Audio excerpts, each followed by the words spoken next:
And Tony Blair has defended the decision to call off a fraud investigation into an arms deal worth billions of pounds between a British company and the Saudi government.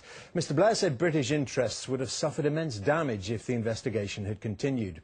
Today, the Attorney General, Lord Goldsmith, admitted he was uncomfortable with the message the decision sent out, but said it was the right move.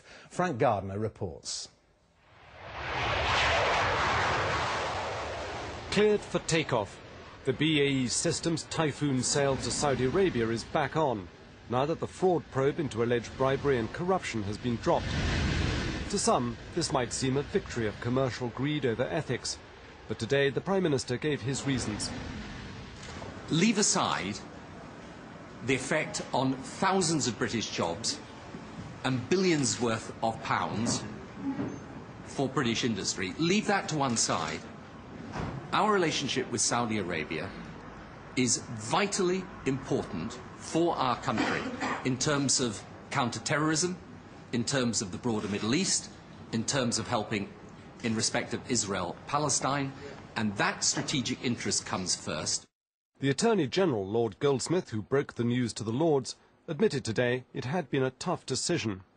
Absolutely not relaxed about it. And I've just said to you I'm uncomfortable about this, and precisely because I am concerned that people might get the idea that these things don't matter. They matter hugely. Saudi Arabia can be a strange culture to comprehend. Business is done differently there. It's all about personal relationships, favours given and returned. Saudis don't like anyone prying into their personal affairs, and in this case they've made it clear that a fraud probe would jeopardise relations with Britain.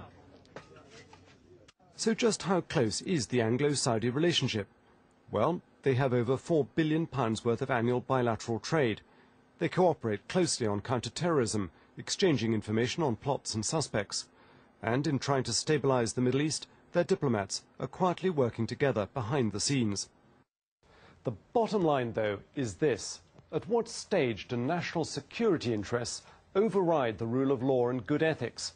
Is the Middle East now so fragile that Britain will do almost anything to secure help from a key ally?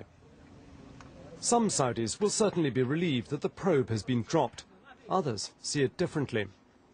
By obvious accounts of bribery and corruption and the attempt to silence that is not going to help the relationship in the future.